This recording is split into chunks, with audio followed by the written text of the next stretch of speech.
شادية أنا مثلت معاها مرحلة كبيرة قوي من الأفلام، ودي كانت من أسعد أوقاتي أنا وهي. أولا ما فيش غيرة كانت بينا، وكنا بنضحك طول الوقت وبنلعب. لا احنا مثلنا سوا وكان عمرنا 13 سنة في أفلام حسن الإمام، و14 و15، لدرجة أحيانا كنا يعني أنا أذكر في وقت قلت لها أنا أطول منك، قالت لي لا أنا أطول منك. أنا وشادية ما احناش طوال أبدا يعني. فوقفنا الشغل ورحنا على الأوضة وجبنا سنتيمتر نقيس، هي لاقيها بتشب كل شوية تروح شابة كده، وأنا بس طلعت أنا أطول.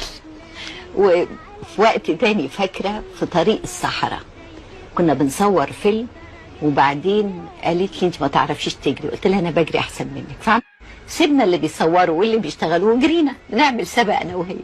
يعني كانت اوقات حلوه حلوه حلوه. كانت في التمثيل، يعني كانت شادية وقتها مغنية، انما كانت في التمثيل بتحسي انها مندمجة في التمثيل، انها بتكمل المشهد، ولا برضو الاحساس بانها شادية المغنية؟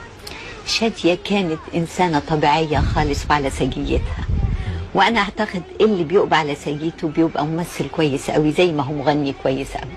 هي كانت مشهورة بانها دمها خفيف، وفعلا كان دمها خفيف قوي ودلوعة، وانا ادواري الجد، فكنا مكملين لبعض.